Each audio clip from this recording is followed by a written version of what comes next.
लालच और चोरी से कुछ भी अच्छा नहीं मिलता। सही और सच्चे रास्ते पर चलने से ही जीवन में सच्चा सुख मिलता है। जादुई घड़ा केवल उन लोगों के लिए था जो अपनी मेहनत और ईमानदारी से जीते थे, और यही सबक हम सभी को याद रखना चाहिए। एक छोटे से गांव में रामू नाम का एक गरीब किसान अपनी पत्नी सीता के साथ रहता था। उनके पास एक छोटा सा खेत था जिससे वे अपना जीवन चलाते थे, लेकिन लगातार सूखे और कठिनाइयों के कारण रामू और सीता को दिन रात मेहनत करने के बाद भी मुश्किल से 2 वक्त की रोटी नसीब होती थी। एक दिन रामू को एक जादुई घड़ा मिलता है जिससे उनकी जिंदगी बदल जाती है। रामू, ये दुख कब खत्म होगा? हमारे पास अब खाने के लिए भी कुछ नहीं बचा है। क्या हम हमेशा ऐसे ही गरीबी में जीते रहेंगे? सीता, मुझे भी नहीं पता। मैं दिन रात मेहनत कर रहा हूँ, लेकिन हमारी किस्मत साथ नहीं दे रही। शायद भगवान को यही मंजूर है। लेकिन रामू, हमें उम्मीद नहीं छोड़नी चाहिए। एक दिन हमारी भी किस्मत बदल जाएगी। तुम सही कहती हो सीता।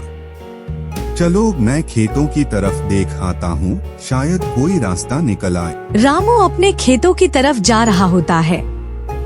रास्ते में उसे एक पुराना घड़ा मिलता है। ये घड़ा यहाँ कैसे आया? घड़े को उठाते हुए लगता है ये बहुत पुराना है, लेकिन इसे बेचकर शायद हमें कुछ पैसे मिल जाएं। रामू घड़े को उठाकर घर ले आता है और सीता को दिखाता है। ये क्या है? ये कहाँ से मिला तुम्हें? रास्ते में पड़ा मिला, सोचा इसे बेच दूं, शायद कुछ पैसे मिल जाएं। हाँ, क्यों न हम इसे साफ करें और फिर देखें कि इसका क्या किया जा सकता है। सीता और रामू घड़े को साफ करते हैं। जैसे ही घड़ा साफ होता है, उसमें से चमत्कारिक रूप से सोने के सिक्के निकलने लगते हैं। सीता, देखो, इसमें तो सोने के सिक्के हैं। ये तो कोई जादुई घड़ा लगता है। हमें अब कभी भूखा नहीं रहना पड़ेगा। रामू और सीता अब अच्छी जिंदगी जीने लगते हैं, लेकिन गांव का लालची साहूकार उनकी खुशी से जलने लगता है। ये रामू अचानक इतना अमीर कैसे हो गया? मुझे उसकी इस अमीरी का राज पता लगाना होगा। साहूकार रामू के घर जाता है और उसे मिठाई और अन्य उपहार देकर दोस्ती करने की कोशिश करता है। रामू भाई, तुम्हारी मेहनत रंग लाई। मैं तुम्हारी खुशी में शामिल होने आया हूँ। धन्यवाद साहूकार जी, आपकी कृपा है। भाई, तुमने अचानक इतनी संपत्ति कैसे अर्जित की? कुछ तो राज होगा। भगवान की कृपा है साहूकार जी, मेहनत का फल है। रामू कुछ छुपा रहा है, मुझे इसका राज पता लगाना ही होगा। साहूकार रामू और सीता का पीछा करता है और जादुई घड़े का राज पता कर लेता है। तो ये बात है, ये जादुई घड़ा ही रामू की अमीरी का कारण है। मुझे ये घड़ा चाहिए, चाहे जैसे भी हो। साहूकार एक योजना बनाता है और रामू से घड़ा मांगने जाता है। रामू भाई, मैंने सुना है कि तुम्हारे पास एक जादुई घड़ा है। क्यों ना तुम मुझे वह घड़ा कुछ समय के लिए उधार दे दो? मैं भी तुम्हारी तरह अमीर बन जाऊंगा और फिर तुम्हारा घड़ा लौटा दूंगा। साहूकार जी, ये घड़ा बहुत कीमती है, मैं इसे किसी को नहीं दे सकता। रामू, अगर तुमने मुझे घड़ा नहीं दिया तो याद रखना, मैं तुम्हें बर्बाद कर दूंगा। रामू और सीता डर जाते हैं और साहूकार को घड़ा देने का फैसला करते हैं। साहूकार घड़ा पाकर बहुत खुश होता है और घर जाकर घड़े का इस्तेमाल करने की कोशिश करता है। अब मैं सबसे अमीर आदमी बन जाऊंगा। घड़े से सिक्के निकालने की कोशिश करता है। चलो, अब तो जादू शुरू हो। लेकिन घड़े से सिक्कों की जगह ढेर सारे कीड़े मकोड़े निकलने लगते हैं जो साहूकार के घर को बर्बाद कर देते हैं। अरे, ये क्या हो रहा है? ये तो जादू उल्टा हो गया। साहूकार बर्बाद हो जाता है और उसे अपनी गलती का एहसास होता है। वह रामू से माफी मांगने जाता है। रामू, मुझे माफ कर दो। मेरी लालच ने मुझे अंधा कर दिया था। मैं तुम्हारे घड़े का जादू समझ नहीं पाया और खुद ही बर्बाद हो गया। साहूकार जी, लालच का नतीजा यही होता है। भगवान हमें जो देते हैं उसमें संतोष करना चाहिए। अब जाइए और अपनी गलती से सीखिए। हम सबको मेहनत और ईमानदारी से जीना चाहिए, यही सच्चा सुख है। रामू और सीता अपनी मेहनत और ईमानदारी से खुशहाल जीवन बिताते हैं, जबकि साहूकार अपनी गलती से सबक लेकर विनम्रता से जीना सीखता है। जादुई घड़ा अब रामू के घर में सुरक्षित रहता है और रामू व सीता उसका उपयोग केवल अपनी जरूरतों को पूरा करने के लिए करते हैं, न कि लालच के लिए। इस कहानी से यह सीखने को मिलता है कि लालच इंसान का सबसे बड़ा दुश्मन है। हमें जो भी मिलता है उसमें संतोष करना चाहिए और हमेशा मेहनत और ईमानदारी से अपने जीवन को संवारना चाहिए। लालच और धूर्तता से केवल विनाश ही मिलता है। रामू और सीता ने घड़े का उपयोग केवल अपनी जरूरतों को पूरा करने के लिए किया और उन्होंने इसे किसी और को नहीं दिखाया। लेकिन घड़े की शक्ति का रहस्य धीरे धीरे पूरे गांव में फैलने लगा। तुमने सुना? रामू के पास एक जादुई घड़ा है, उसी की वजह से वह इतना अमीर हो गया है। क्या सच में? क्या ऐसा कोई घड़ा हो सकता है? हाँ, मैंने खुद सुना है। लेकिन रामू बहुत सावधान है, वह किसी को भी घड़े के करीब नहीं जाने देता। अगर हमें वह घड़ा मिल जाए तो हम भी अमीर हो सकते हैं। रामू को इस बात का अंदाजा नहीं होता कि गांव में उसके जादुई घड़े के बारे में चर्चा हो रही है। लेकिन एक रात गांव के कुछ लोग मिलकर रामू के घर में चोरी करने की योजना बनाते हैं। हमें इस रात को घड़ा चुराने का सही मौका मिल सकता है। रामू और सीता सो रहे होंगे। हाँ, हम चुपचाप घड़े को लेकर भाग जाएंगे और फिर हम भी अमीर हो जाएंगे। वे लोग रात को रामू के घर में घुस जाते हैं। अरे, यह घड़ा इतना भारी क्यों हो गया? लगता है यह सच में जादुई है, इसे उठाना मुश्किल हो रहा है। तुम लोग कौन हो जो मेरे घड़े को चुराने की कोशिश कर रहे हो? हम माफी चाहते हैं, हमें नहीं पता था कि यह घड़ा आपका है। यह घड़ा सिर्फ उन लोगों के लिए था जो सच्चे दिल से मेहनत करते हैं और अपनी ईमानदारी से जीवन बिताते हैं। तुम लोगों का लालच और चोरी करने की नीयत ने तुम्हें बर्बादी की ओर धकेल दिया है। कृपया हमें माफ कर दीजिए, हमसे बहुत बड़ी गलती हो गई। मैं तुम्हें माफ कर दूंगा, लेकिन इसके लिए तुम्हें अपनी गलती को सुधारना होगा।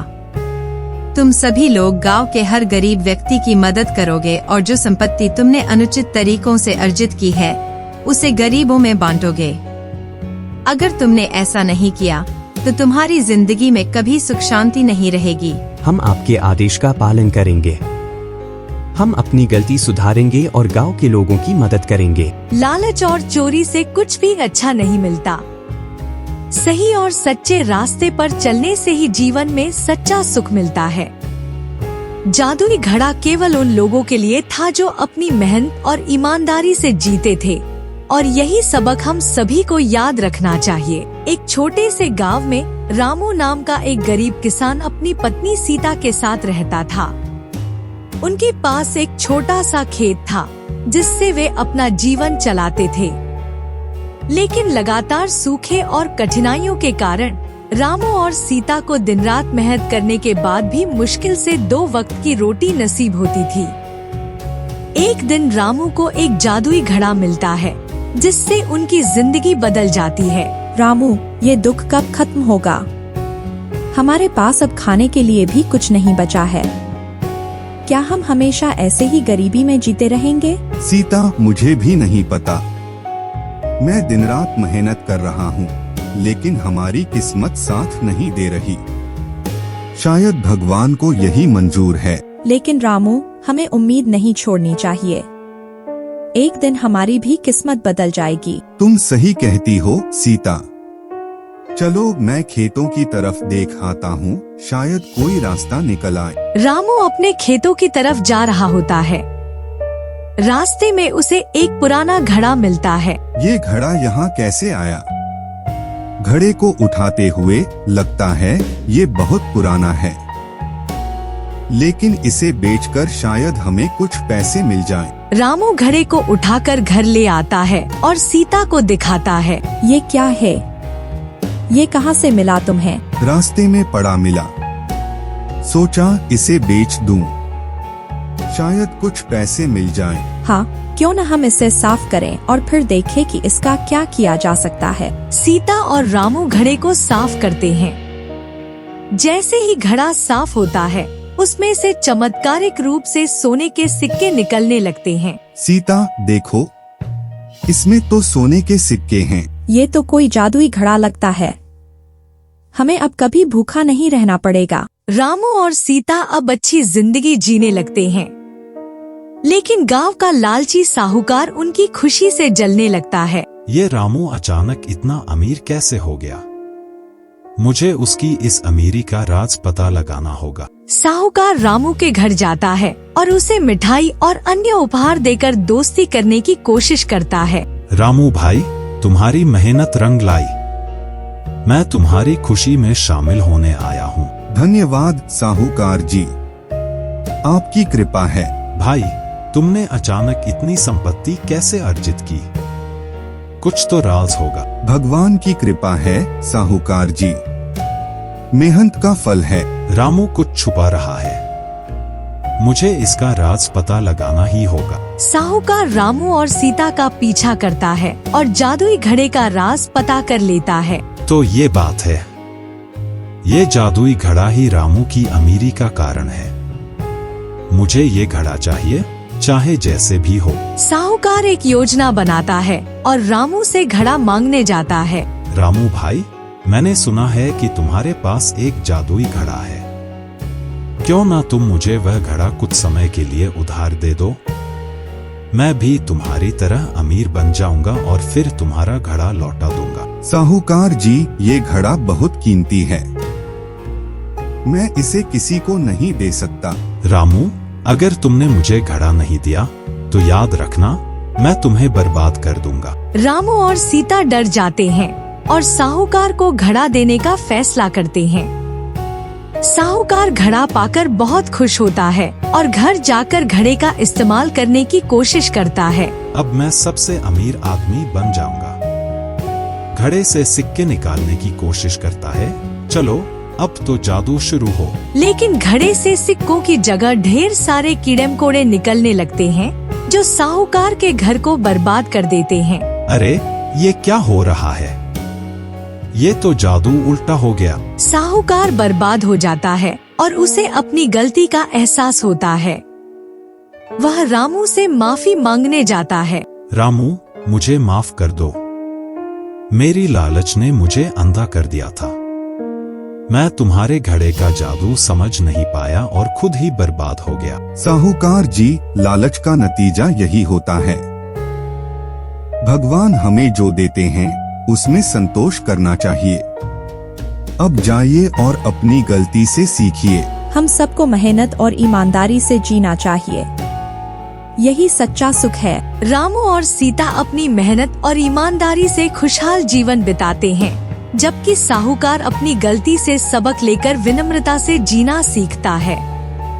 जादुई घड़ा अब रामू के घर में सुरक्षित रहता है और रामू व सीता उसका उपयोग केवल अपनी जरूरतों को पूरा करने के लिए करते हैं, न कि लालच के लिए। इस कहानी से यह सीखने को मिलता है कि लालच इंसान का सबसे बड़ा दुश्मन है। हमें जो भी मिलता है उसमें संतोष करना चाहिए और हमेशा मेहनत और ईमानदारी से अपने जीवन को संवारना चाहिए। लालच और धूर्तता से केवल विनाश ही मिलता है। रामू और सीता ने घड़े का उपयोग केवल अपनी जरूरतों को पूरा करने के लिए किया और उन्होंने इसे किसी और को नहीं दिखाया। लेकिन घड़े की शक्ति का रहस्य धीरे धीरे पूरे गांव में फैलने लगा। तुमने सुना? रामू के पास एक जादुई घड़ा है। उसी की वजह से वह इतना अमीर हो गया है। क्या सच में? क्या ऐसा कोई घड़ा हो सकता है? हाँ, मैंने खुद सुना है। लेकिन रामू बहुत सावधान है। वह किसी को भी घड़े के करीब नहीं जाने देता। अगर हमें वह घड़ा मिल जाए तो हम भी अमीर हो सकते हैं। रामू को इस बात का अंदाजा नहीं होता कि गांव में उसके जादुई घड़े के बारे में चर्चा हो रही है। लेकिन एक रात गांव के कुछ लोग मिलकर रामू के घर में चोरी करने की योजना बनाते हैं। हमें इस रात को घड़ा चुराने का सही मौका मिल सकता है। रामू और सीता सो रहे होंगे। हाँ, हम चुपचाप घड़े को लेकर भाग जाएंगे और फिर हम भी अमीर हो जाएंगे। वे लोग रात को रामू के घर में घुस जाते हैं। अरे यह घड़ा इतना भारी क्यों हो गया? लगता है यह सच में जादुई है। इसे उठाना मुश्किल हो रहा है। तुम लोग कौन हो जो मेरे घड़े को चुराने की कोशिश कर रहे हो? हम माफी चाहते हैं। हमें नहीं पता था कि यह घड़ा आपका है। यह घड़ा सिर्फ उन लोगों के लिए था जो सच्चे दिल से मेहनत करते हैं और अपनी ईमानदारी से जीवन बिताते हैं। तुम लोगों का लालच और चोरी करने की नीयत ने तुम्हें बर्बादी की ओर धकेल दिया है। कृपया हमें माफ कर दीजिए। हमसे बहुत बड़ी गलती हो गई। मैं तुम्हें माफ कर दूंगा, लेकिन इसके लिए तुम्हें अपनी गलती को सुधारना होगा। तुम सभी लोग गांव के हर गरीब व्यक्ति की मदद करोगे और जो संपत्ति तुमने अनुचित तरीकों से अर्जित की है उसे गरीबों में बांटोगे। अगर तुमने ऐसा नहीं किया तो तुम्हारी जिंदगी में कभी सुख शांति नहीं रहेगी। हम आपके आदेश का पालन करेंगे। हम अपनी गलती सुधारेंगे और गांव के लोगों की मदद करेंगे। लालच और चोरी से कुछ भी अच्छा नहीं मिलता। सही और सच्चे रास्ते पर चलने से ही जीवन में सच्चा सुख मिलता है। जादुई घड़ा केवल उन लोगों के लिए था जो अपनी मेहनत और ईमानदारी से जीते थे, और यही सबक हम सभी को याद रखना चाहिए।